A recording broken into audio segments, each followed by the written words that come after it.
सावधान। नमो अरिहंताणं नमो सिद्धाणं नमो आयरियाणं नमो वज्रायाणं नमो लोये सव्वसावरण। और इस ग्रंथ का उद्देश्य क्या है? और इस ग्रंथ का उद्देश्य क्या है उसकी चर्चा चल रही है। 5 गाथाओं का जो सेट होता है उसे पंचक कहा जाता है। गौतम भैया, उसे पंचक कहते हैं, पंचक। और उसी को प्राकृत में कहते हैं पणगम। आप लोग के उसमें दिख रहा होगा, पंचक को पणगम कहते हैं। पंचक, पंच का सीधा सीधा आदेश है पण, पण। और जो पंचक का क है उसका यहाँ पर ग हो जाता है। तो कई लोग कहते भैया कहाँ है शौर सैनी में नियम का ग होने का? तो भैया किसी शास्त्र में ना भी लिखे हो तो भी वह पद पद पर का ग होता हमारे को हमारी भाषा में दिखता है। इस ग्रंथ का उद्देश्य अब हम समझने जा रहे हैं, तो इसलिए 2 गाथाओं को हम 2 बार एक साथ पाठ करेंगे, चौथी पांचवी और पुनः चौथी पांचवी। किच्चा अर्हन्ताणं सिद्धाणं तहणमो गणहराणम् अज्जावयवगाणं साहूणं चैव सव्येसिं तेसिं विशुद्धदंसण णाणपहाणासमं समासेज्य उपसंपयामि सम्मम् जत्तो निब्बाण संपत्ति। पाठ कीजिए। सिद्धाणं त्रयमो गणहराणम् अज्जावयवगाणम् साहूणं चैव सव्येसिं तेसिं विशुद्धदंसण णाणपहाणासमं समासेज्य उपसंपयामि सम्मम् जत्तो निब्बाण संपत्ति। बहुत सुंदर गाथाएं हैं। पहले तो 3 गाथाओं में पृथक पृथक कुछ कुछ विशेषणों के साथ नमस्कार किया पंच परमेष्ठियों को। अब यहाँ पर उपसंहार करते हुए कह रहे हैं किच्चा। किच्चा का अर्थ बस देखते हैं पहले शब्दों का। किच्चा मतलब है करके, किच्चा का अर्थ है करके। क्या करके? नमो। दिखा आप लोगों को शब्द नमो यानी नमः, नमः कृत्वा, नमस्कृत्वा। इसी को क्या कहेंगे? नमः का ही क्या बन जाता है? नमस्। नमस्कृत्वा, नमस्कार करके। किन्हें नमस्कार करके? तो इसका उत्तर क्या होगा कि अरहंताणम, अरहंतों को नमस्कार करके। सिद्धाणम, सिद्धों को नमस्कार करके। गणहराणम, गणधरों को नमस्कार करके। अज्झावय वग्गाणम, अज्झावय मतलब अध्यापक, और वग्गाणम यानी वर्ग, वग्ग है ना उसका मतलब वर्ग, अध्यापक वर्ग को नमस्कार करके। और साहू मतलब साधुओं को नमस्कार। चेव, इन 5 नाम लिए, अंत में चेव किया है ना, पांचों को समूहात्मक लिया। और सव्येसिम, सव्येसिम यानी सभी, है ना। अब इस प्रकार इस गाथा का सामान्य अर्थ है हुआ कि अरहंतों को, सिद्धों को, गणधरों को, उपाध्याय वर्ग को और साधुओं को, सभी सभी साधुओं को नमस्कार करके। इस गाथा का इतना ही अर्थ है। इसलिए यह गाथा अगली गाथा से जुड़कर है, क्योंकि संबंधक कृदंत इसमें लगा हुआ है। अगली गाथा का भी अर्थ देखते हैं कि नमस्कार करके क्या करना है। केवल नमस्कार करके काम नहीं हो गया भैया। अरहंत भगवान को नमस्कार किया और हमारा काम हो गया, सुबह दर्शन किए और दिन भर का धर्म हो गया, ऐसा काम नहीं हमारे यहाँ। क्या करना है कि तेसिम, तेसिम यानी उनका। क्या करना है उनका कि समासेज्य, समासेज्य मतलब क्या है? समासाध्य। और समासाध्य का मतलब है उसको प्राप्त करके। क्या प्राप्त करके? कि तेसिम उनका, विशुद्ध दंसण णाण पहाण आसमम, उनका विशुद्ध दर्शन ज्ञान प्रधान आश्रम को प्राप्त करके क्या करूंगा? उपसंपयामि सम्मम। सम्मम यानी हम सामान्य रूप से अधिकतर पढ़ते हैं सम्यक्त्व, क्योंकि सम्यक के का सम्यक दर्शन बोलते हैं ना, तो सम्मादिट्ठी वगैरह बोलते हैं, तो वो आ तो एक्स्ट्रा आता है उसमें, तो का लोप कर देते हैं सम्यक में, तो सम्य जो है उसको सम्मम बोलते हैं, लेकिन यहाँ उसका अर्थ वह नहीं है। यहाँ सम्मम का अर्थ है साम्य। क्या अर्थ है यहाँ पर? साम्य, वो भी हम देखेंगे। तो साम्य भाव को धारण करता हूँ, उपसंपयामि, और धारण करता हूँ मतलब उसको प्राप्त होता हूँ। वास्तविक अर्थ क्या निकलेगा? संपद्यते, और पद्यते यह क्या है? आत्मनेपद है। पद्यते मतलब प्राप्त करता हूँ, जाता हूँ। तो जाता हूँ साम्य भाव से, जत्तो, जत्तो मतलब यस्मात्, जिससे क्या होगा? यस्मात् निर्वाण संपत्ति भवति, भवति, जिससे निर्वाण संपत्ति होती है। इस प्रकार इस गाथा का सामान्य अर्थ है।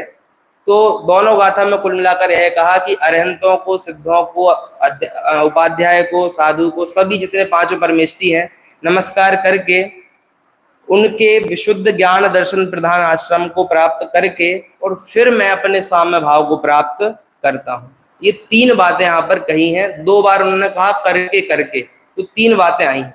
चलिए अब यहाँ पर अभी इसमें व्याकरण हम देख लेते हैं सामान्य अर्थ के पश्चात। इसमें किच्चा शब्द आया है। क्या शब्द है? किच्चा। इसका अर्थ है कृत्वा।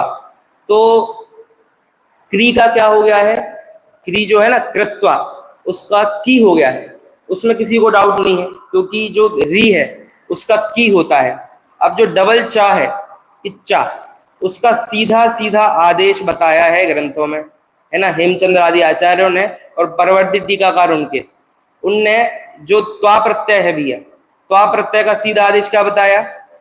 चा। ये भी बताया और भी बताया, ऊण, दूण, है ना, तो ये सब भी बताया, लेकिन एक ये भी बताया कृत्वा, क्या करके? नमः। तो नमः के लिए नमो आ गया, ये तो सबको स्पष्ट है। नमो, ये नमो है, ये भैया प्राकृत का शब्द है, संस्कृत का शब्द नहीं है, है ना, तो अपने को ध्यान रखने का इसमें।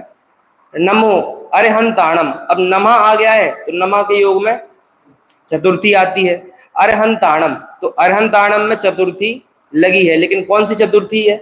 बहुवचन की, है ना। चतुर्थी और षष्ठी के रूप प्राकृत में एक से बनते हैं, तो इसलिए अरहंताणम षष्ठी में भी बनेगा और चतुर्थी में भी। नमः लगाए तो IQ से क्या निकाल लेंगे हम? चतुर्थी। नहीं, चतुर्थी विभक्ति, चतुर्थी विभक्ति कहेंगे नहीं, चतुर्थी है, रूप समान है ना, रूप समान होने से विभक्ति का लोप नहीं होगा, बनता एक सा है। जैसे सह तऊ ते वाला ते है, नहीं करती है ना, एग्जिस्ट करती है, एग्जिस्ट करती है ना, अलग से रूप नहीं है, लेकिन उसका अर्थ के लिए वह तो एग्जिस्ट करता है। 6 कारक होते ही है। और भैया संदेश जी कंफर्म करेंगे कि ऐसा नहीं है कि केवल जैन धर्म में 6 कारक बताए और संबंध को कारक नहीं बताया, व्याकरण में भी 6 ही कारक बताए। रचनानुवाद देखे, छोटे से छोटा पुस्तक, उसमें भी यही, इसमें ही है। जैन धर्म में बताया ऐसा कुछ भी नहीं। हाँ, अष्टादश 6 कारक, कारक तो 6 ही होते हैं, है ना। विभक्तियां कोई 7 कहता है, कोई 8 कहता है, लेकिन कारक तो सभी 6 कहते हैं। इतनी बात है, क्लियर है। तो चतुर्थी विभक्ति होती है। तो अरहंतों को, सिद्धों को, इनमें भी चतुर्थी लगी है। गणहराणम, इसमें कोई शब्द में भाई साहब आपको लगे कि छूट रहा है तो आप बता दीजिएगा कि इस शब्द पर चर्चा करनी है। बाकी अरहंताणम तो स्पष्ट बन रहा है, सिद्धाणम भी स्पष्ट सिद्ध हो रहा है। अब तह, तह शब्द है, तह शब्द कैसे बना? तथा से। और तथा आप लोग को ख्याल होगा कि जो था है, था उसका ह हो जाता है। जैसे गाथा, आर्जव भी है, गाथा का क्या हो जाएगा? गाह। तो था, ये खा, घ, था, ध, भ, ये 5 शब्द हैं जिनका प्रायः बताया, अन्य का भी होते हमने देखा है, लेकिन इतने का प्रमुखतया बताया है। तो और आ का लोप हो जाता है, जो अ है ना बड़ा, तथा, तो था का तो हो गया ह, और जो अ है वो ह्रस्व हो जाता है। ये भी है ही। इसमें क्या सूत्र था, वो सूत्र देख लेना आप इसमें, यदि प्राकृत प्रकाश हो आपके पास, उसमें ये सूत्र है शुरू में। हाँ, सदादिशु, वो तो सदी में, इत सदादिशु वो है देख लेना आप उसको, तो उसमें आ का अ करना बताया है। गणहराणम, गणहर में भी हो गया गणहर, तो यहाँ धा था, गणधर, धर का क्या हो गया गणहर। क्लियर है, इसमें भी कोई दिक्कत नहीं है। अब यहाँ आचार्य की जगह गणहर का प्रयोग किया है, आचार्य के स्थान पर गणधर को। तो देखिए जैसे हम बार बार हम कहते हैं ना कि जो श्रेष्ठ हो उसको नमस्कार किया जाए, तो आचार्यों में भी श्रेष्ठ कौन है गणधर, है ना। आचार्य का काम है, जैसे कई प्रमुख आचार्यों में से कोई होते हैं जो गणधर बनते हैं। और एक विशेष बात इसमें है, लगभग जय धवला की पहली पुस्तक 81 के आसपास पेज, उसमें यही पूछा कि भैया गणधर कौन बनता है। वहां मंगलाचरण भी 150 गाथा में होता है, 150 पेजों में, 150 पेजों में तो मंगलाचरण होता है जय धवला और धवला में। तो वहां यही पूछा कि भैया ये गणधर, आप आचार्य को नमस्कार कर रहे हो, तो यहाँ पर गणधर मतलब क्या। तो उन्होंने कहा गणधर वही होते हैं जो तीर्थंकर से सीधी दीक्षा धारण करते हैं। पहले का कोई भी जीव गणधर नहीं बनता है, जो पहले से दीक्षित हो ना वो गणधर नहीं बनेगा। आप पुराण भी देखो, पुराण भी देखो, उसमें भी जैसे हम कहते हैं भैया आदिनाथ के 84 गणधर, बराबर 84 पहले दिन से नहीं होते, 70 गणधर पहले से थे। फिर जय कुमार सुलोचना वाला प्रसंग आपको ख्याल होगा, तो उसमें जय कुमार ने दीक्षा ली, साथ में 14 लोगों ने दीक्षा ली। तो आप अभी भी हरिवंश पुराण जाकर देखो, तो वहां पर 84 गणधरों के नाम जो आए हैं उसमें 71 नंबर पर जय कुमार, क्योंकि 70 पहले से थे और 14 ने साथ में दीक्षा ली, मतलब उनके साथ 13 ने, तो वो उनके ही दीक्षित हुए। वृषभ सेन ने भी लिया, ये प्रमुख कथन है जो सिद्धांत ग्रंथों में आता है। लेकिन प्रथमान योग में कहीं पर एक दो स्थल ऐसे हैं, और सामने से ही बता देते हैं आदि पुराण आदि में, कि जहां पर गणधर पहले अभी आए हुए हैं। तो आप खोज करें तो पहले से ही बता दिया कि ऐसा वहां पर अवेलेबल है, मतलब दोनों है। तो उस किसी को नकार नहीं रहे हैं, लेकिन जहां सिद्धांत बताया है वहां पर यह चर्चा आई है, तो जो था वो बताया है, कोई अपने को उसमें वो नहीं है। तो यहाँ पर गणधर को आचार्य के स्थान पर नमस्कार किया है। तो जिस प्रकार हाथी के पांव में सब आ जाते हैं, उसी प्रकार गणधर कहने पर सभी आचार्य परमेष्टि गर्वित हैं। इसके बाद उपाध्याय ना कहकर अध्यावय वगाणम, अध्यावय अध्यापक, क्लियर है। अब अपने को ये देखना है कि अध्यापक से अध्यावय कैसे बना। सरल है, देखो भैया सरल है, देखो पहले अध्या छोड़ दो, बचा क्या पीछे वय, वय है अध्यावय, शब्द है अध्यापक, देख रहे हैं आप लोग अध्यापक। अब अपने को देखना है पक से वय कैसे बना, अध्यापक है ना, तो प की जगह क्या हुआ है, प की जगह व हुआ है। तो सूत्र है हमारे पास सीधा सीधा पोवह, पोवह यानी प का वाह होता है, इसको हम देख भी सकते हैं, उसे पावम क्या बोलते हैं, पावम। तो जो अनादि पाव है, अनादि पा है यानी शुरुआत में नहीं है, उस पा का क्या हो जाएगा, वाह हो जाएगा। अनादि का मतलब समझ गए, अध्यात्म के आवेग में अनादि का मतलब भगवान आत्मा ना आ जाए, अनादि मतलब जो अक्षर आदि में नहीं वो अनादि, क्लियर है। तो अनादि मतलब जो अक्षर पहला नहीं, तो उस पा को वाह हो जाएगा। तो ये पहला नहीं है, पहला शब्द तो क्या है इसमें अ है, और जो क है क, अध्यापक का जो क है, क का क्या हो गया है, लोप हो गया, लोप हो गया। तो या श्रुति से फिर अ का क्या हो जाएगा, यह हो जाएगा, क्योंकि अध्याप बोलने में कितना दुष्कृत हो जाएगा, इसलिए अध्यावय, अध्याव कठिन हो जाएगा। अब अध्या है ना ध्या, तो सीधा सूत्र है ध्योर झ, क्या सूत्र है, ध्या और ह्या के स्थान पर झ होता है। जैसे अमन भी आपने ध्यान शब्द का सुना होगा, झाण, झाण अध्ययन में झाणम, झाण जो है वो ध्यान से बना है झाण, तो वहां भी क्या है, पूरे के पूरे ध्या की जगह पर झ आदेश हो गया है, अध्ययनम, अध्ययनम गुरु, अध्ययन करो। तो जो ध्या है उसकी जगह पर झ हो गया, और फिर संयुक्त अक्षर था पहले से वहां पर, तो इसीलिए वहां पर झ है। तो झ का जोड़ीदार कौन है, ज, तो आधा ज आ गया, तो अध्यावय, और ठीक है अध्यापक हो गया। और वग्गाणम जो शब्द है उसमें वग्गाणम में तो विभक्ति लगी है, शब्द है गौतम वग्ग, वग्ग, और वग्ग शब्द किससे बना, वर्ग, वर्ग का अर्थ होता है समूह, वक्र वर्ग का अर्थ है समूह। तो अध्यापक वर्ग को यहाँ पर लिया। अध्यापन का काम कौन करते हैं? अध्यापन का उपाध्याय। तो वहां से उनको इंगित किया है, साथ में जो श्रुत केवली ऐसे हो जो उपाध्याय नहीं हो। पदवी होती ना एक, पदवी, पदवी समझते हैं सब लोग। पदवी इज आपको ड्यूटी दी गई। पदवी का मतलब ये नहीं होता कि व्यक्ति में योग्यता है ही, लेकिन एक पदवी अलग से एक दी जाती। मुनिराजों में घटित नहीं करना, एक सामान्य कथन किया मैंने कि पदवी का मतलब ये नहीं कि योग्यता उसमें है ही उस जीव में। लेकिन यहाँ उपाध्याय को अकेला लेते तो फिर कुछ श्रुत केवली भी छूटते। तो समझ लीजिए इस अपेक्षा भी श्रुत केवली भी आ जाए। तो जो भी पढ़ाने का काम करता है, भले ही उसको ऑफिशियल उपाध्याय ना कहा हो, वो भी कौन है? अध्यापक तो है। जैसे मैं आपका मित्र हूँ, आप मेरे मित्र हो, आप मुझे पढ़ा दो तो आप अध्यापक हो गए उतनी देर के लिए, हो गए ना, भले ही आपको कोई पदवी नहीं। वैसे ही यहाँ पर जो भी ज्ञान रखते हो, पढ़ाते हो, उन सभी को यहाँ पर नमस्कार किया। और साधु का मतलब तो है जिनका सरल जीवन है, जो 28 मूल गुण का पालन करते हैं और अंतरंग में संजुलन संबंधी कषाय को छोड़ के कोई भी उनके मल बाकी नहीं है, ऐसे साधु परमेष्टि होते हैं। इस पहली गाथा में कोई व्याकरण संबंधी बात बस यही रह गई, सव्वे सिम, सव्वे सिम रह गया। सव्वे सिम सर्व शब्द का रूप है। जितने भी शब्द हैं उन सब में सव्वे सिम लगेगा। सव्वे सिम अरिहंताणम, सव्वे सिम सिद्धाणम, सव्वे सिम गणहराणम, सव्वे सिम अज्झावय वग्गाणम और सव्वे सिम रमोलोय सव्य साहुणम। तो सव्य साहुणम यहाँ सव्वे सिम बोला। अब ऐसा क्यों हुआ? विचार की जरूरत है कि नहीं अपने को? तो आप ये देखो कि आप लोगों ने नमोकार मंत्र का वो है ना, एसो पंच नमो यारो सब पाव प्रणाशनम मंगलाणम च सव्वे सिम, वहां भी सव्वे सिम आता है। तो यहाँ सर्व शब्द के रूप आपको दिखा है, देखिए सर्व शब्द के रूप है, इसमें सव्वे सिम बनता है षष्ठी बहुवचन में और चतुर्थी बहुवचन में। पेज नंबर है 56,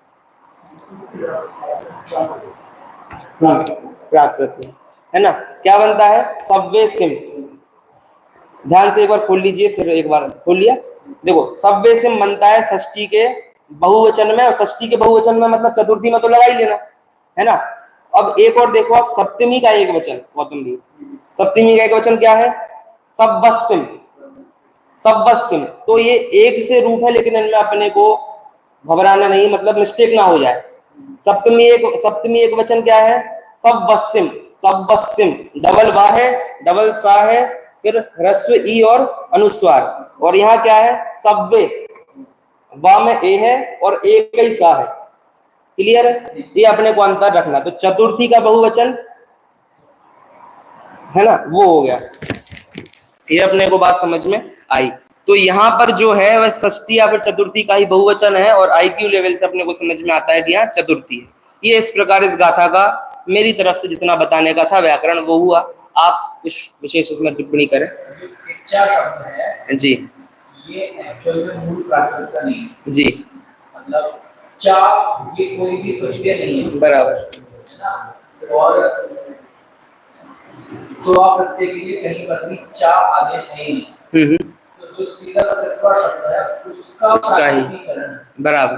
ये अच्छा बता दिया भैया ने। हाँ, ये संस्कृत निष्ठ। हाँ, यानी कुछ रूप होते हैं जो मूल प्राकृत के होते हैं। जैसे कल हमने देखा था ना, कौन सा देखा था? वट्टन्ते, वट्टन्ते जो अंत है ये मौलिक प्राकृत है ना, और जो वड्डमाण है वो संस्कृत निष्ठ प्राकृत है। ऐसे जो काउन नमुक्कारम है ना, काउन, काउन, ये काउन है, ये ऊण प्राकृत, नमिऊण ये प्राकृत है। लेकिन नमित्ता, नमिच्चा ये क्या है? ये संस्कृत है। अब इसका भी ऐसा नहीं निराधार, ऐसा है, एक सूत्र है त्यथ्यध्याम चछजाह, आधा ता और या, ता त्य थ्य और द्य, ता था द और उसके आधे आधे या और लगाओ, आधा ता और या, आधा ता था। हाँ, इसका च छ ज बनता है, च छ ज। जैसे नित्य है ना, नित्य, तो नित्य का अनिच्य बनेगा त्य। अब एक बात और समझो, आप कहोगे त्य नहीं है, यहाँ क्या है? त्व है ना, किच्चा। तो आपने त्य का बताया। एक बात और देखिए, धवला चौथी पुस्तक पर मैंने व्याकरण की दृष्टि से देखा था, ऊपर कई स्थान पर भैया या के स्थान पर व के स्थान पर या, व के स्थान पर उ, या के स्थान पर ई, या और वा की ट्रांसफरिंग होती रहती है। या और वा ये ऐसे शब्द हैं, है ना, यार अलावा एक साथ भी आते हैं वैसे उसमें, और साथ में कई शब्दों में। अभी मैं इसके उदाहरण लिखकर नहीं लाया हूं, कल मैं दिखा भी दूंगा कि किन किन शब्दों में किन किन पृष्ठों पर आया है। तो इसीलिए वहां पर क्या बोला, त्य, त्य का क्या कर लेना, च, त्य का। तो त्व का भी अपन च कर सकते हैं किसी ग्रंथ में, यदि नहीं भी लिखा हो, कौन से ग्रंथ में, व्याकरण ग्रंथ में, तो भी उसके प्रयोग हमारे वीरसेन आचार्य द्वारा, अभी आगे भी देखेंगे तो कहीं ना कहीं कुंद आचार्य द्वारा भी एक प्रत्यक्ष ही दिख रहा है, एक तो, है ना, ये अपने को देखने मिल रहे हैं। तो बताइए भाई साहब इसमें कुछ, आप कुछ कह रहे हैं इसमें, आर्जव, है ना। इस प्रकार पहली गाथा का हमने इसमें अर्थ देखा। दूसरी गाथा का मतलब पांचवी गाथा जो है उसे देखते हैं। तेसिम, तेसिम शब्द कैसे बना है, तेसिम, तो अभी ऊपर हमने देखा, इतना तो अपने को ख्याल है ना, सर्व के रूप अपन सबसे पहले पढ़ते हैं, सर्व के रूप पढ़ लिए, अब फिर तत् के, ए तत् के, है ना, यत के और यत और किम, उसके रूप हम सेम बनाते हैं, है ना, तीनों लिंगों में। अब सव्वे सिम आ गया ना, सव्वे सिम, तो सव्वे सिम में क्या था, सिम, सिम इतना समझो सिम था, तो यहां भी क्या आ गया, तेसिम। इसमें क्या होगी, षष्ठी बहुवचन या चतुर्थी बहुवचन होगा। अब आई के लेवल लगाना है अपने को, तो भैया क्या लगाएं इसमें, तो यहां संबंध बता रहे कि उनका, उनके विशुद्ध ज्ञान दर्शन प्रधान आश्रम, इसलिए यहां जो तेसिम है ये षष्ठी बहुवचन है, सही बोल रहा हूं भाई सर, है ना, यहां चतुर्थी बहुवचन नहीं आएगा, यहां क्या आएगा, षष्ठी बहुवचन, तेसिम। अब विशुद्ध शब्द तो सही है, विशुद्ध शब्द में बस क्या हुआ है, शशो सह, षटकोण वाले श का और शक्कर वाले स का सड़क वाला सा हो जाता है, तो विशुद्ध का क्या हो गया, विशुद्ध, इसमें कोई दिक्कत अपने को नहीं है।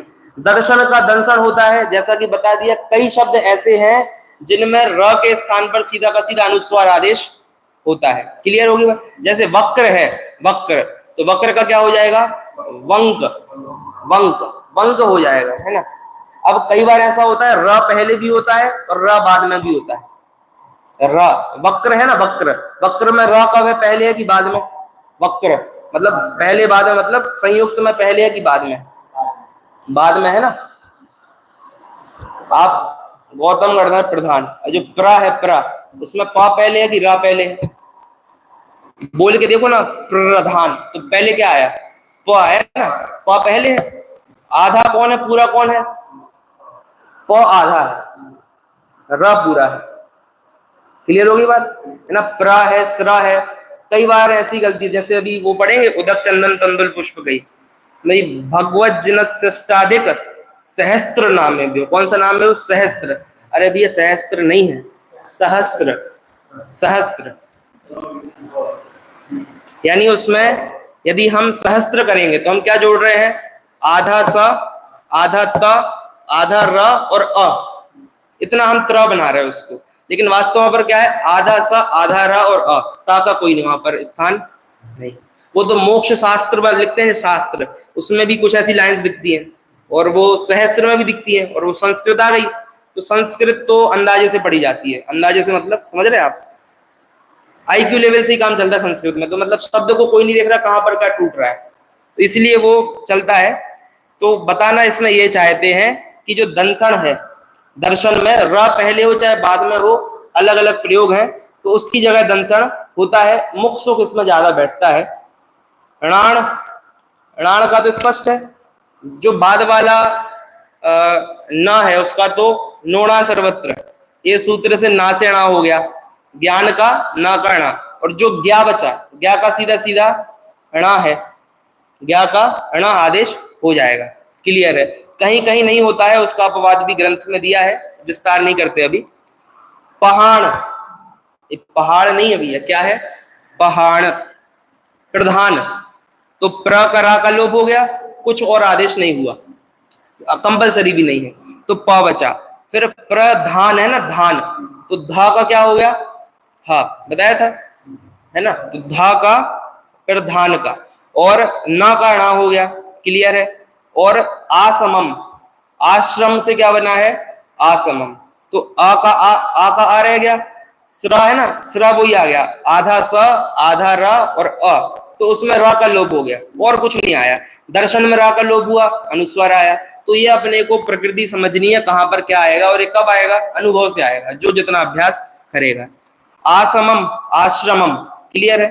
समासेज्य, समासाध्य, सम आसाध्य, है ना। सम आसाध्य यानी प्राप्त करके, और आसाध्य क्या है, यहां पर आ गया समासाध्य, द्य आया ना, द्य, तो द्य का क्या बताया, ज, है ना। त्य थ्य द्याम च छ ज, त थ ध, त थ द, जा छ जा, ऊपर का ऊपर हो जाएगा वैसे, तो इसलिए द्वित्व भी हो गया। और ये समासेज्य क्यों हुआ, ए एडी की क्यों आ गई, कि भैया जब भी ये वाला प्रत्यय लगेगा तो बहुलता से यहाँ पर ए एडी का आएगा। इसको विकरण बोलेंगे भाई सब, सही है, विकरण इसको बोलेंगे। प्रत्यय लगता है ना तो बीच में ये जरूर लगता है, ए एडी का, है ना। तो समास, जो सम है वो उपसर्ग है, प्रयोग ही जो है वो देखने में मिलते हैं, सूत्र तो अभी ख्याल में नहीं है, सूत्र देखने में भी नहीं आया अभी तक। लेकिन जब भी ये वाला प्रत्यय लगे कि समासाध्य लप प्रत्यय, ऐसा करके ऐसा करता हूं, तो वहां पर ये होते ही, है ना। उपसंपयामी, उपसंपयामी मतलब क्या है, उपसंपद्यते, उपसंपद्यते। चूंकि प्राकृत में आत्मा ने पद का लोप किया है, संपद्यते नहीं है, संपद्यति हो जाएगा यहाँ पर, तो संपयामी। तो ये जो या है ना, संपयामी, ये द का लोप होकर यामी बना है। मी है वो तो क्या है, मेरे लिए कहा गया कि मैं कर रहा हूं। और उपसंपयामी, संपद्यते, तो पयामी मतलब क्या है, पयामी मतलब प्राप्त करता हूं। पद्यते, पद्यते पयामी, और उव और सम, ये दो उपसर्ग एक साथ लगे हैं। उव यानी उप, समीप में, और सम यानी अच्छे से, अच्छे से मैं प्राप्त करता हूं समीप जाकर। किसे, सम्मम, साम्य भाव को मैं प्राप्त होता हूं। देखो कितनी अच्छी बात बोल रहे हैं कि पंच परमेष्ठी को नमस्कार करके उनके आश्रम में आकर, आश्रम यानी अभी सामान्य कथन करें, उनकी शरण में आकर क्या करूंगा, साम्य भाव को प्राप्त करेंगे।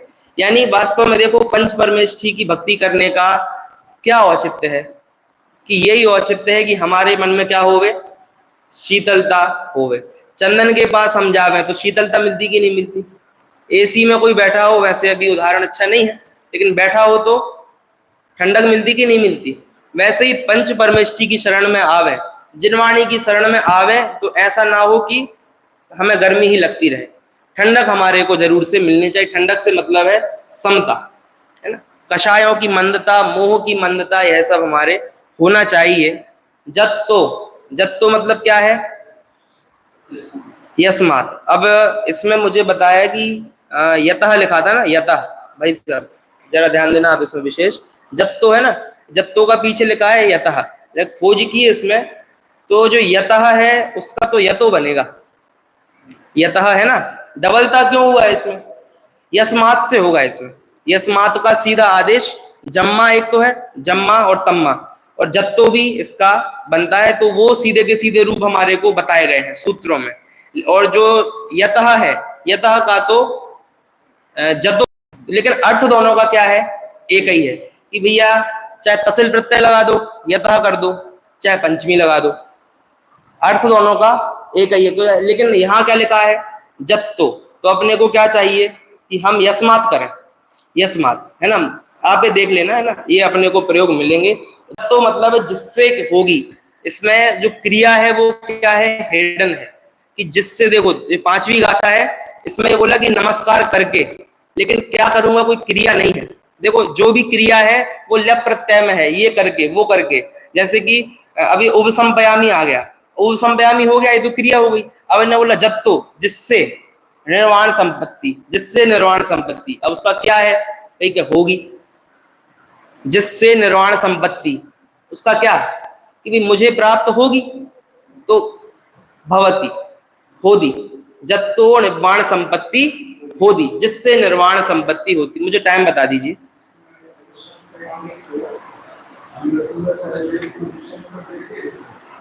जी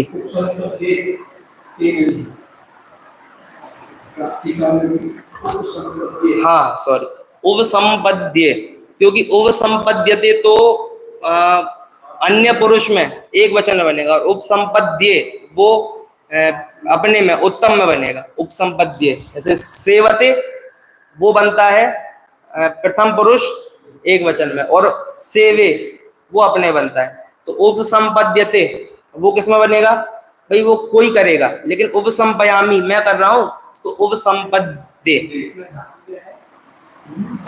इसमें पद धातु, पद दाहलन पद धातु है, पद गतऊ जाने अर्थ में, गतऊ में ये धातु है। ठीक है, मुझे टाइम बता देंगे भाई साहब? 34 है ना। चलिए, तो इस प्रकार अभी हमने इन गाथा का सामान्य अर्थ और इसके बाद व्याकरण से अर्थ इसका देखा। तो अब देखिए इसके भावार्थ की ओर चलते हैं कि सामान्यता से अपने को तो समझ में आ गया, अरहंतों को नमस्कार किया। अब लेकिन इस गाथा का भावार्थ क्या है? बहुत अच्छा अमृतचंद आचार्य ने भी अपनी टीका में लिखा, और जयसेन आचार्य ने भी 5वीं गाथा के बाद जो थोड़ा और विशेष लिखते हैं ना, उसमें लिखा कि अरहंतों को नमस्कार करना भैया, लेकिन अरहंतों को कैसे नमस्कार करना? तो जहां पर वंदन करने वाला वंदक और वंदनीय, वंदन में आने योग्य, उसका भेद रहेगा, तब तक क्या होगा? छोटे बड़े की भावना उत्पन्न होगी, और वहां पर साम्य भाव प्राप्त नहीं होगा। तो वहां बोल रहे हैं कि द्वैत खड़ा नहीं होना चाहिए, द्वैत खड़ा नहीं होना चाहिए, अद्वैत होना चाहिए, है ना। अब कोई तो कहेगा भी अब भगवान, वो द्वैत का मतलब ज्यादा हार्ड एंड फास्ट ले लिया, तो जगत में कहते हैं मोक्ष होगा, तो क्या होगा आपका? उनका मोक्ष तो होगा, लेकिन तुम भगवान नहीं बनोगे। भाई साहब सही बोल रहे, तुम मोक्ष तो जा सकते हो, तो क्या मैं भगवान बन जाऊंगा? मोक्ष मतलब भगवान, ये भगवान नहीं बनोगे। भगवान का अंश हो ना, तो अंश में जाकर मिल जाओगे। ऐसा वो करते हैं, समझ रहे अपन बात को। अब वो यहाँ पर बोल रहे हैं कि अद्वैत करना है उनको, अद्वैत भक्ति करो, तो कोई भजन मार्ग ही चला दिया, मिलियन सब्सक्राइबर्स भजन मार्ग। आप समझ रहे मतलब बात को। अब भजन कर करके क्या होगा? भगवान में जाके मिलोगे, स्वतंत्र सत्ता आपकी नहीं। बताओ क्या चल रहा है। और यहाँ क्या बोल रहे हैं? अद्वैत मतलब क्या करना है? अद्वैत मतलब रियल में साथ नहीं होना है। जैसे द्रव्य गुण पर्याय आपके हैं, वैसे मेरे होने, यही तो है ना। बस इसी को बोलते हैं। दूरी कहाँ होती है? साथ रहकर भी दो व्यक्ति दूर रहते हैं, भाव नहीं मिलते दोनों के, और दूर रहकर भी साथ रहते हैं। कैसे रहते हैं? यदि एक दूसरे की प्रतीक्षा में है, तो पास रहना। क्षेत्रगत समीपता में कोई समीपता नहीं है, क्षेत्रगत समीपता कोई समीपता नहीं है। ये तो देह और आत्मा भी अनादिकाल से साथ में रह ही रहे। ये शरीर तो चलो अभी 20 साल का है, लेकिन जो कार्बन शरीर है वो कितने सालों से है? संख्यात त्रसभव और असंख्यात स्थावर भव, विवक्षा सहित इतने भवों से साथ में है। सोचो, अब इतना होते हुए भी इसने कभी हमारे को सुख नहीं दिया, और इसने दुखी किया ऐसा नहीं बोल रहे, लेकिन साथी है क्या है हमारा? इस साधर्मी ही सगे हैं। बड़े पंडित जी का वाक्य है, सधर्मी जीव ही सगे हैं। बाकी तो क्या है भाई सब? देखो, जैसे माता पिता है, यथा योग्य विनय हम करते ही है, हमारे शिष्टाचार में है। लेकिन आप मुझे बताओ, यदि हमारे माता पिता मार्ग में नहीं लगे और हम मार्ग में लगे हैं, तो माता पिता ज्यादा सगे हैं कि वह मित्र हमारा ज्यादा सगा है जो हमारे साथ धर्म मार्ग में लगा? बताओ आप। क्योंकि जगत तो कैसा है? मोह है। जगत के अंदर क्या है? मोह सामान्य है। मोह सामान्य मतलब मोह तो रहेगा, अब किससे करेगा वो डिसाइड कर लेगा। जैसे किसी दंपत्ति का क्या हो, पुत्र हो, अब बताओ उनको पता है गोरा होगा कि काला होगा, मोटा होगा कि पतला, कुछ पता है क्या? जैसा भी होगा हम मोह कर लेंगे, जैसा भी होगा। तो मोह सामान्य विद्यमान है। तो कह रहे हैं भैया ये तो इसमें क्या किया? कुछ सोच विचार के आपने बनाया ही नहीं, जो मिला उसमें कर लिया। तो जो सधर्मी बनते हैं, गुरु शिष्य का संबंध बनता है, वो कैसे बनता है कि भैया ठोक बजा के ही गुरु बनाते हैं और ठोक बजा के ही शिष्य बनाते हैं। हर किसी को गुरु नहीं बनाना, हर किसी को शिष्य नहीं बनाना, है ना। तो ये मार्ग ऐसा है कि भैया जिसको अपनी परख जगी है वो अपने आप इनको गुरु बना लेगा। आज तक कोई किसी से नहीं कहता आओ भैया तुमको दीक्षा दिला दें। भव्य की अपने आप गुरु में भक्ति आती है और वो उनको दिखता है कि हाँ ये वो योग्य है और उसको बना लेते हैं। क्लियर है बात? तो यहाँ वही कह रहे हैं कि अरहंत सिद्ध ये हमारे जीवन में क्या इंपॉर्टेंस रखते हैं। तो कह रहे हैं कि भैया ये हमारे आदर्श हैं, इनके आधार से ही धर्म है। और इनमें शिथिलता करने से अन्य धर्म कैसे सधेगा? नहीं सधेगा। देव शास्त्र का श्रद्धा नहीं होगा जब तक, तब तक हमारे को सम्यक दर्शन तो हो ही नहीं सकता। क्लियर हो रही है बात? और देव शास्त्र का श्रद्धा मतलब क्या? कि बस मैं शुद्धात्मा हूं इसकी प्रतीति हो जाना, यही साम्य भाव है। वरना भाई साहब हम कहते हैं ना आत्मानुभूति के काल में कषाय नहीं होती। किसने कहा नहीं होती? 11वें गुण स्थान के पहले कषाय का भाव करके बता दो। कषाय नहीं आता, उपयोग हटेगा, उपयोग हटेगा। ज्ञान का गेय नहीं बदलेगा, कषाय नहीं बदलेंगी, केवल उपयोग पलटेगा। समझ में आ रही है बात? निर्विकल्पता, ना विकल्प ना चारित्रगत विकल्प शांत होंगे और ज्ञानगत विकल्प तो केवली को भी शांत नहीं। सब विकल्प ही ज्ञान है, निर्विकल्प दर्शन है। तो ज्ञान जन्य विकल्प तो रहेंगे, कषाय के विकल्प भी 4, 5, 7वें गुण स्थानों में रहेंगे, लेकिन वहां से उपयोग हटाना। संयोगों में हम कुछ नहीं कर सकते। कषाय समय सार की भाषा में जो कषाय है ये क्या है? संयोग। संयोगों में हम कुछ नहीं कर सकते, है ना। वो जैसे होंगे वैसे होंगे, मैं तो साम्य भाव कर सकता हूं। बताओ कितनी अच्छी बात बताइए। मतलब जो लिपटे रहे विषधर तदपि चंदन विटप निर्विष रहे, त्यों शांत शीतल ही रहो रिपु विघन कितने ही करें, ऐसा स्वरूप है। बताओ आप, मतलब एक बार मोह चला जाए ना तो मजाल है मोहिनी कर्म की, दुखी वेदनीय कर्म की दुखी करके बता दे। उदय में रहेगा, लेकिन जगन्य अनुभाग स्थान से अनंत भागहीन होकर उदय में आएगा, जिसका सीधा अर्थ है कोई उदय नहीं आएगा, नथिंग। यदि असाता का उदय तो कुछ है ही नहीं अरहंतों को, और साता का उदय भी कोई कहे कि अनंत सुखी साता वेदनीय से है तो नहीं है, क्योंकि अरहंतों के सुख में और सिद्धों के सुख में कोई अंतर नहीं है, अनलेस संज्ञा का अंतर है। अव्ययवाद सुखी बस कहते हैं, लेकिन सुख में अंतर नहीं है, लेवलिंग का अंतर है। कोई लिख दे शुगर और कोई लिख दे कि भैया मीठी शुगर, शुगर तो शुगर ही रहेगी, आप लेवल कुछ भी चढ़ाओ। वैसे अव्ययवाद सुखी बोलो चाहे अनंत सुखी बोलो, संज्ञा का अंतर है, सुख में कोई अंतर नहीं है। तो साता वेदनीय के होने पर भी जीव उतना ही सुखी है, और पूरे कर्मों का अभाव करके भी उतना ही सुखी है। कर्मों से सुखी दुखी थोड़ी है रहते। साता वेदनी असाता वेदनी काम नहीं कर रहे, क्यों? नो मोहिनीय, मोहिनीय नहीं है, खत्म हो गया काम। इतनी सरल सरल परिभाषा है। तो यहाँ ये बता रहे हैं कि भैया अरिहंत सिद्ध आचार्य उपाध्याय इन सब के गुणों को हम समझें। गुणों को समझें मतलब ना केवल हम किसी एक पक्ष को लेकर बैठे। उपाध्याय परमेष्ठी से ये सीखें, क्योंकि उपाध्याय परमेष्ठी से वीतरागता सीखने योग्य तो है ही, क्योंकि जो उपाध्याय वही बनेगा जो साधु है। साधुओं से वीतरागता तो सीखें, लेकिन उपाध्याय से ये भी सीखें कि गहन अध्ययन करें। क्लियर हो रही बात की नहीं हो रही? वरना उपाध्याय पद यदि अध्ययन की मुख्यता नहीं है, तो आप मुझे बताओ कि एक पदवीधारी उपाध्याय में और एक नॉन पदवीधारी में साधु बस है, दोनों में क्या अंतर? दोनों ही तो साधु हैं, दोनों की 3 कषाय का अभाव है, तो फिर उपाध्याय अलग से पूजनीय क्यों है? दैट्स ज्ञान, ज्ञान के कारण। क्लियर हो रही है बात अपने को? यानी प्रमुखता आप ये समझो कि आचार्य से सीखें कि कैसे दृढ़ रहे अपने पर। आचार्य बड़े पंडित जी साहब का एक भजन भी है, किससे क्या सीखे? तो आचार्यों से यही सीखे, दृढ़ता बिल्कुल। अपने अकंप है, अपने स्वयं भी अकंप हैं, और ऐसे अकंप हैं कि जो अकंप रहता है ना, बड़ी बिल्डिंग होवे ना, उसकी छाया में कई लोग आ जाते हैं। एक बड़ा बिल्डिंग बन जाए ना तो आजू बाजू और लोग आ जाते हैं। ऐसे आचार्य हैं तो वो स्वयं स्थिर हैं और साथ में अन्य भी स्थिर हैं। सिद्धों से हम सीखें कि हमारा स्वभाव कैसा है, और अरहंतों से हम वात्सल्य। स्पष्ट दिख रहा है मतलब कि निरापेक्षो बंधु, निरापेक्षो बंधु भाई साहब, कोई अपेक्षा नहीं है। मैंने आपको पढ़ाया, अब मुझे अपेक्षा नहीं है कि आप मेरे प्रति क्या करो, सम्मान दो मुझे अपेक्षा नहीं। अपना कार्य क्या था, अपने को आपने पढ़ाया किसके लिए? अपने वात्सल्य से कि सामने वाले के लिए? हमें वात्सल्य है तो हमने किया। रसगुल्ला खाया भी अपन ने, किसके लिए खाया? मम्मी पे कृपा करने के लिए कि अपने आनंद के लिए? लेकिन अच्छा लगता है तो बोल भी देते हैं ये बहुत अच्छा बना। वैसे अपने आनंद के लिए करो, और जब अच्छा लगे, बहुत भाव बने और सुनने वाले मिले तो बोल भी दो। स्पष्ट, ये सीखें हम इनसे। यानी मतलब भगवती आराधना में सीधा कहा कि जिसको जिनवाणी का एक शब्द भी नहीं रुचता है, वो निगोदे निबड़ाई, निगोद में पड़ेगा जाके। निगोद में जो एक भी शब्द को अप्रयोजन भूत बताएगा जिनवाणी का, कहाँ जाएगा? निगोद में। फिर जिसको कुछ भी नहीं रुचता उसका क्या कहें? उसका क्या कहें? मतलब आप तो ये समझो कि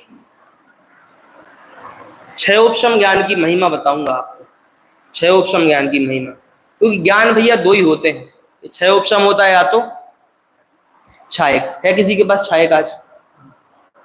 आत्मज्ञान किसका किसको पता चलने वाला है? क्या डिबेट करना उस पर? आप ये देखो, जैसे भाई साहब एक कथन प्रसिद्ध है लोक में कि जो चौथे गुण स्थानवर्ती जीव है वो क्या करेगा, कितनी देर में आत्मानुभूति करेगा?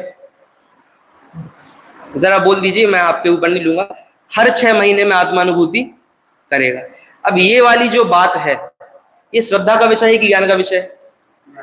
भाई साहब श्रद्धा का विषय तो ये है कि मैं जीव हूं। अब मुझे मेरे क्षयोपशम ज्ञान में यही मिथ्या ज्ञान बैठा है कि चौथे गुण स्थान वाले को हर 6 महीने में आत्मानुभूति करनी। तो मान लो मुझे सम्यक दर्शन हो गया। अब जब 6 महीने होने को, भाई जैसे आज तारीख कितनी हो गई, 8/7। अब जब 1/7 आएगी तो 1 जनवरी पर मुझे लगेगा 6 दिन बाकी है। मतलब क्षयोपशम ज्ञान सही नहीं हो ना, तो व्यक्ति क्या करेगा, सम्यक दृष्टि भी लड़खड़ाने लगेगा। ऐसा होगा नहीं, जिसको सही बात पता है वही सम्यक की ओर जाएगा। हर 6 महीने में आत्मानुभूति क्यों होनी है? कोई सोचे भैया मुनिराज तो क्या करते हैं, हर अंतर मुहूर्त में आत्मानुभूति करते हैं। अब मैंने दीक्षा ले ली, अरे भैया मैं तो हर अंतर मुहूर्त में अंदर जा ही नहीं रहा, तो मैं क्या होऊंगा, मैं तो झूठा मुनि होऊंगा। तो ये अपने आप पर डाउट कब हुआ भाई साहब? जब अपने को क्षयोपशम ज्ञान गलत था ना, क्षयोपशम ज्ञान जिसे कहते हैं हम, क्षयोपशम ज्ञान अलग से, हम तो ज्ञान ही बोलते हैं उसको। जब ज्ञान गलत था तो श्रद्धा में भी डगमगाहट आ जाएगी। सिद्धांत गलत पता होंगे, यही अपन समझते रहे कि यहाँ ये होने से वहां शांति हो जाएगी, वहां शांति हो जाएगी। सिद्धांत तो पता करो। जब तक सिद्धांत नहीं पता होंगे तो सिद्धांत कैसे होगा? आप एक बात 100% देख लो। क्या देख लो? उदाहरण दे रहे हैं। विल पावर के साथ कौन सा वक्ता बोल सकता है? उत्तर दो भाई, मैं आपसे ही पूछना चाहता हूं। 2 वक्ता आपने बिठा ले, आपको क्या लगता है कि क्या क्वालिटी होगी जो वो बिल्कुल दृढ़ता से अपनी बात रख सकेगा? बताओ। जिसके अंदर ज्ञान हो। ऐसे ही मोक्ष मार्ग में भी क्या है, अपने को सरल है बोलना 11 अंग 9 पूर्व, क्योंकि अपने को पढ़ना तो कुछ है नहीं। अब बस अपने को तो क्या करना है, खिल्ली उड़ानी दूसरों की कि 11 अंग 9 पूर्व। भैया 11 अंग 9 पूर्व समझते हो आप? आज किसी को 11 अंग 9 पूर्व क्यों नहीं हो सकते 11 अंग 9 पूर्व? बताओ भैया। वो विशुद्धि का मतलब तो समझो, विशुद्धि क्या होती है? कषायों की मंदता कोई विशुद्धि मान रखा है जीव ने? विशुद्धि का मतलब ही नहीं पता भाई साहब, विशुद्धि का मतलब ही नहीं पता। 50-50 साल हो रहे हैं स्वाध्याय करते हुए। इसीलिए ये साम्य भाव कब प्राप्त होगा? आप ये बात जरूर देखना, जो जितना ज्यादा अध्ययन करता है वो उतना अकेला होता है। अकेला का मतलब क्या है? अकेला मतलब ऐसा नहीं उसके पास लोग नहीं होंगे। अकेले का मतलब है उसकी जो मान्यताएं होंगी वो अन्य कोई नहीं मानेगा। अन्य कोई का मतलब है अज्ञानी जीव नहीं मानेंगे। कम से कम पंचम काल में तो क्वालिटी मिलेगी आपको। सही बात जो बोलेगा उसको कोई नहीं मानने वाला ज्यादा। चंद्रगुप्त के स्वप्नों से भी सिद्ध है, सबसे सिद्ध है। बात क्लियर हो रही है? कहने का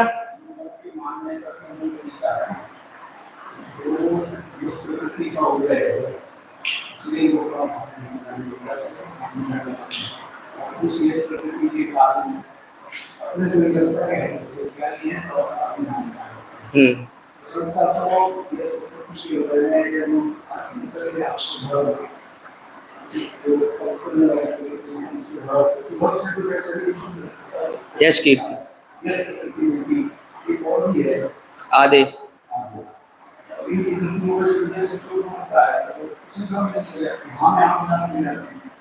किसी के पास जमीन है उसका तो सर्वोत्कृष्ट चर्चा होने पर उसको सुनने वाले हमें ये तो सब लोगों का साथ को अपनी दृढ़ता। इसमें एक बात और लगाना, वस्तु व्यवस्था आपको बता देते हैं, क्योंकि ये गद्दी किसकी है? गणधर देव की। इसमें कुछ भी गलत हम नहीं सुनेंगे, कुछ भी गलत नीचे से बोलेंगे नहीं, कोई भी कषाय में नहीं बोलेंगे। ये हमारे को सीखना चाहिए, हमारे को आज प्रतिज्ञा ले लेनी चाहिए, बिल्कुल भाईचारे से, बिल्कुल यथा योग्य। और हम प्रयास करें जो बात हमें नहीं पता उसे हम स्वीकारेंगे, बोले नहीं या पूछ लें। कोई वक्ता भाई साहब जैसे आप सुन रहे हो और मैं बोल रहा हूं, तो क्या आप छोटे हो गए? ये तो टर्न है ना, कल आप बोलेंगे, कल कोई दूसरा बोलेगा, तो ये तो कोई संबंध नहीं है। ये तो चर्चा किसका नाम है? चर्चा नाम है कि भैया आपको कुछ आता है, हमको कुछ आता है, मेरे कुछ अज्ञान है, मेरे कुछ श्रद्धा में डगमगाहट है, आओ मिलके क्या करें, चर्चा करें। क्योंकि जो कई बार ऐसा होता है कि मैं वही बात सोचूं उतना विल पावर नहीं आता, लेकिन एक बार कोई दूसरा बोल दे तो हाँ जी, हाँ, तो वो ऐसा लगता है कि बस मैं अपने अंदर मिथ्या तो नहीं चला रहा हूँ, ये दूसरे भी मान रहे हैं। ऐसा तो वो जिसे कहते ना हम कि हाँ साधर्मी वात्सल्य, वो मिल जाता है। यश कीर्ति जो प्रकृति है वह जीव विपाकी, क्या है, जीव विपाकी, उसका कभी भी उदय बाहर में नहीं आता है। जगत के जीव जो वाहवाही करते हैं ना, वो अपने राग द्वेष से करते हैं। जैसे मेरा प्रवचन आपको अच्छा लगेगा तो आप तारीफ करेंगे, तो आप अपने राग से करेंगे कि मेरी यश कीर्ति से करेंगे? अपने राग से ही होता है। एक सिद्धांत और सुन लीजिए, विस्तार नहीं करेंगे, वही जो अपना है, कर्मों का उदय शरीर के बाहर नहीं आता है। 3 बार बोलूंगा, कर्मों का उदय शरीर के बाहर नहीं आता है। 7 कर्म आत्मा में, 1 कर्म शरीर में। ये कुर्ता भी जो मुझे मिला है, नो कर्म, नो यानी इंग्लिश वाला नो, किसी कर्म से नहीं मिला, ये नो कर्म नहीं है, नो कर्म केवल शरीर। ये घड़ी भी उतार के, ये घड़ी मेरे को थोड़ी मिली है, ये तो आगे बन गई है, अलग करो इसको, ये मेरे को मिली ही नहीं है। कोई भी कर्म से अपने को बाहर में चीजें नहीं मिलती। इस पे चर्चा हम कभी करेंगे। बताना ये चाहते हैं कि किसी भी बात को नकारने से पहले पुख्ता प्रमाण होने चाहिए, क्योंकि आत्म बल आने से पहले आगम बल आना जरूरी। क्लियर है बात? और आगम के साथ साथ कषायों का मंद भी होना चाहिए। अध्यात्म केवल भगवान आत्मा का नाम लेने में नहीं, भोगों के प्रति उपादेयता, इसका भी तो उपदेश कभी सुनने मिले हमें?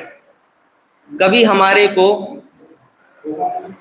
भोगों के प्रति उपादेयता, क्षमा चाहूंगा, भोगों के प्रति उपादेयता नहीं रखें, इसका भी तो उपदेश सुनने मिले कभी अपने को? नहीं। अध्यात्म केवल किसे कहते हैं? आहा, ज्ञान में गेय आता नहीं, कर्म मेरे नहीं, इसी का नाम अध्यात्म नहीं है। क्योंकि हमारे को अध्यात्म के नाम पे कौन सा ग्रंथ दिखता है? केवल समय सार। भैया इष्टोपदेश पढ़ो, समाधि तंत्र पढ़ो, परमात्म प्रकाश पढ़ो। जैसे कोई सीधा धवला पढ़ने लगे कर्णानी योग के नाम पे, बस वही हालत है कि कोई अध्यात्म के नाम पे समय सार पढ़ने लगे, जो न्याय के नाम पे अष्टसहस्त्री पढ़ने लगे, वही हाल है कि जो अध्यात्म के नाम पे सबसे पहले समय सार पढ़ने लगे। 10 ग्रंथ पढ़े अध्यात्म के, फिर समय सार का नंबर लगेगा। इसलिए जिसका चित्त अंदर से भोगों के प्रति उदास, भोगों से उदास है, जगत का है स्वभाव हुआ संवेग वैराग्यार्थम, जगत और काया का स्वरूप विचारता है, उससे भेद विज्ञान करता है, उसमें ग्लानि भाव ना करते हुए उससे राग छोड़ता है, वो जीव को जाके कभी भगवान आत्मा समझ में आएगा। क्योंकि भगवान आत्मा का कोई आनंद अलग से ऐसा उछल के नहीं आएगा, कोई लाइट नहीं जलने वाली। मतलब आप ये समझो, प्रति समय में ज्ञान में आ रहा हूं, बस यही तो भगवान आत्मा है भाई साहब। णादो जोसो दूसो चेव, हम कहते हैं छठवीं गाथा, इसका मतलब बताओ। णादो जोसो दूसो चेव, इसमें चर्चा किसकी की जा रही है? ज्ञायक की। अनुभूति की चर्चा नहीं। अनुभूति मतलब आत्मानुभूति, उसकी चर्चा नहीं है इसमें। क्योंकि सब लोग प्रवचन में क्या बोलेंगे? णादो जोसो दूसो चेव, यानी आत्मानुभूति में कैसा आनंद आएगा कि मैं लोड़ी खाओ खुद जान जाओ, जैसा आएगा वो तो वैसे ही आएगा, णादो जोसो दूसो। ऐसा नहीं है। वहां गायक, त्रिकाली गायक की चर्चा है, जो प्रति समय णादो, णादो मतलब भूतकाल, जो अभी तक ज्ञात हुआ है ना आपको अनादिकाल से, वही तो मैं हूं। ये है परम अध्यात्म। लेकिन ये है आखिरी गोली, आखिरी दवाई। गोली मतलब दवाई, गोली मतलब और कुछ नहीं। गोली मतलब आखिरी, मतलब कि पहले चित्त भूमि तो निर्मल करो, बंजर भूमि में बीज बोने से क्या होगा। इसीलिए पहले कषाय मंद हो थोड़ी बहुत, क्योंकि केवल मिथ्यात्व जाने से सम्यक दर्शन नहीं होगा। अनंतानुबंधी 4 राग द्वेष, ये भी जाने चाहिए ना। तो इसीलिए पर में सुख बुद्धि, इसका भी तो कभी उपदेश सुनने मिले कि पर में सुख बुद्धि नहीं है, ऐसा। इसलिए अध्यात्म किसे कहते हैं, अभी इसी को दायरा तो समझें। केवल वो त्रिकाली ध्रुवी भगवान आत्मा आज क्या रह गया है? अध्यात्म। लेकिन जो भी हमारे को आत्मा के समीप लेके जाए वो अध्यात्म है, चाहे कोई भी पढ़ो, है ना। धर्म ध्यान के साधन बताए आदि पुराण में, धवला 13 पुस्तक में, सब में बोला चाहे कर्म प्रकृतियों का विचारे विचारे शुद्ध उपयोग करेगा। कर्म प्रकृतियों का, 3 लोक का स्वरूप विचार के, धर्म ध्यान और शुक्ल ध्यान के उभय विषय बताए। इतना सारा कहकर क्या कहना चाहते हैं कि पूरी ही जिनवाणी साम्य भाव के लिए है।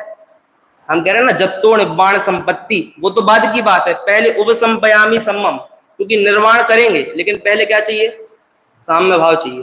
तो साम्य भाव जो आएगा वो पूरी जिनवाणी से आएगा।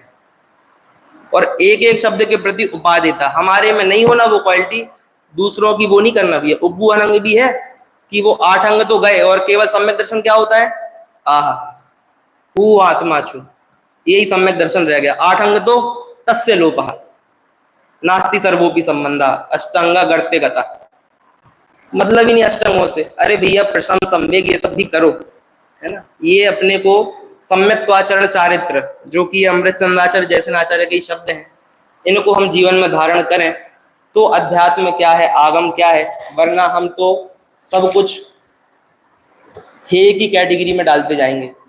कोई आचरण करे इसमें क्या है, 9वें गृह व्यक्त जाता है, कोई पढ़ाई करे इसमें क्या है, 11 अंग 9 पूर्व करता है। अरे भैया ऐसे मत करो, है ना। आपको नहीं पता है कि किसके अंदर क्या है।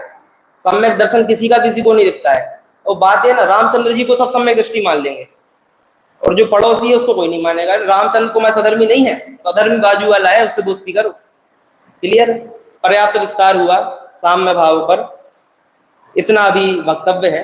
अब जो भी विशेष है इसमें वो आदरणीय भाई साहब हम सभी को बता रहे हैं। माइक दे दीजिए।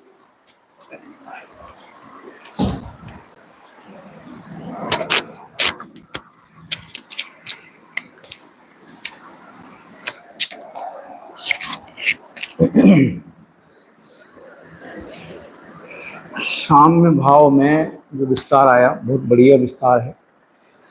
और ये चाहे अपन इष्टोपदेश से लेके आ रहे हैं, जैसे इष्टोपदेश जी शास्त्र में वो 36-37 नंबर के श्लोक है ना,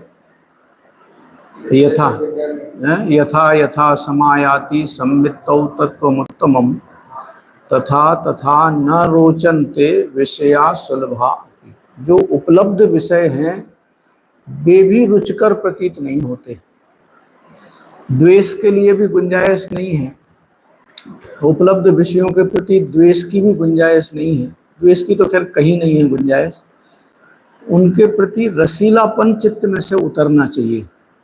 यदि नहीं उतर रहा है, हमको स्पर्शन के विषय में, रसना के विषय में, ग्रहण के विषय में या चक्षु कर्ण इंद्रिय के विषय में, इन विषयों के प्रति यदि हमारा रस ढीला नहीं हो रहा है तो वो चेतन रस अंतर में नहीं आएगा। ये बात बिल्कुल पक्की है। अब इसमें बात तो बिल्कुल यही है, मगर ये हमारी जो अपनी चर्चा है इसमें कौन क्या करता है वो दुनिया की तरफ छोड़ें अपन, क्योंकि सबके परिणामों के तो क्या करें, कैसे तीर्थंकर भी नहीं संभाल सकते। उसमें यही है कि वे हमारे जीवन में से विषय रस ढीला होना चाहिए और तत्व रस बढ़ना चाहिए। अब इसमें क्रम का भी हिसाब किताब अपन देख सकते हैं, क्योंकि जैसे इष्टोपदेश में पूज्यपाद महाराज ने लिखा है यथा यथा समायाति संवित्तौ तत्त्वमुत्तमम्। 2 श्लोक है लगातार। पहले उत्तम तत्व रुचने लग जाए, अब आप कहोगे वो कैसे होगा, कि उत्तम तत्व को सुनने के लिए कसाई की मंदता का परिणाम भी चाहिए, अंतर में सीखने की अभिलाषा भी चाहिए, 4 गति दुख से डर भी लगना चाहिए। ये तो अपन, क्योंकि लौकिक रूप में भी इन सब संयोगों से विरक्ति के लिए तो अपने को 24 घंटे मौके खड़े ही हैं। अपने मेरे ख्याल गुणभद्राचार्य महाराज ने शायद उसमें लिखा है अपना आत्मानुशासन में कि सोए हुए को जगाने के लिए बाजे बजा दो, जोर जोर से चिल्ला दो, ये होते ना। अब ये प्रसंग तो रोज ही घट रहे ना।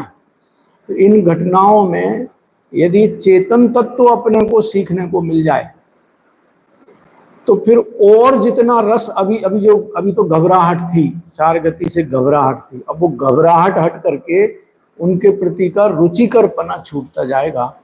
और दूसरे कलश में तो फिर स्थिरता के लिए बढ़ोतरी करा दी। पहले कलश में मार्ग शुरू कराते हैं, दूसरे कलश में तो फिर स्थिरता बढ़नी है कि जैसे जैसे क्या उपलब्ध विषयों का रस ढीला ढीला पड़ता जाता है, त्यों त्यों आत्मरस बढ़ता जाता है। बात वही है।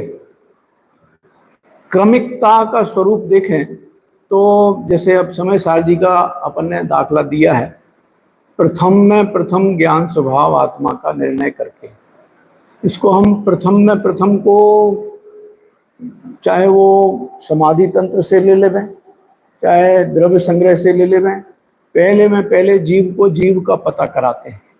बात तो सब जगह यही है, चाहे वो समय सार पढ़ो, चाहे द्रव्य संग्रह पढ़ो, चाहे स्टोपदेश पढ़ो, सर्वत्र यही शिक्षा है। और ये देखो अपन समय सार स्तुति भी पढ़ते हैं ना, समय सार स्तुति उसमें भी आती है, शून्य तने रस निबंध शिथिल थाय। यदि रस माने बंधन का रस ढीला नहीं पड़ रहा है तो वो तत्व अंतर में आए ही नहीं है, उसमें अपन अपने को ठगा रहे हैं। दुनिया का कोई क्या कर रहा है, दुनिया का कोई लाभ क्या ले रहा है, नुकसान कर रहा है, उसकी तो वो दुनिया वाला भुगताएगा, अपन ठगाए जा रहे हैं। हम यदि अपने आप को इस ठग विद्या से बचा लेते हैं तो हमारा अभ्यास जिनागम का अपने लिए है। इसमें कटाक्ष का मामला नहीं, निषेध का मामला नहीं, मूल ये है कि मेरा अपना रस, विषय रस छूटना चाहिए, तत्व रस तभी परिपक्व हो पाएगा। और ये तो स्वरूप है, इसमें तो अच्छी है प्रस्तुति, पर इसमें अपन किसी दूसरे की या जगत में क्या हो रहा है अपने को परवाह नहीं करना चाहिए, क्योंकि जगत क्या कर रहा है क्या नहीं कर रहा है, किस किस की कहाँ उलझने जाएंगे। सुन लेगा अच्छी बात है, समझ ले और बढ़िया बात है, यदि समझ आए तो फिर तो कुछ नहीं क्या है। सारा जगत इस मार्ग में सीखने को आ जाए, इस प्रेरणा के लिए यही है कि अपन अपने आप में इस विषय रस से ढीले पड़ने चाहिए।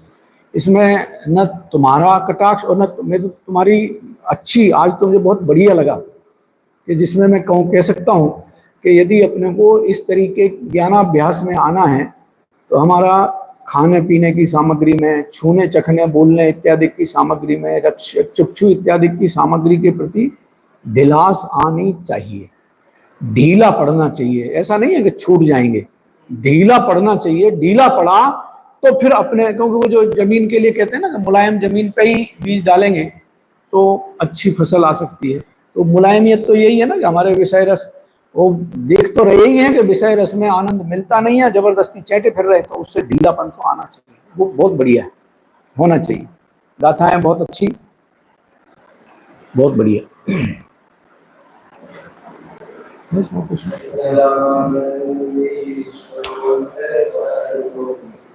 अविनाशी आत्मस्वरूप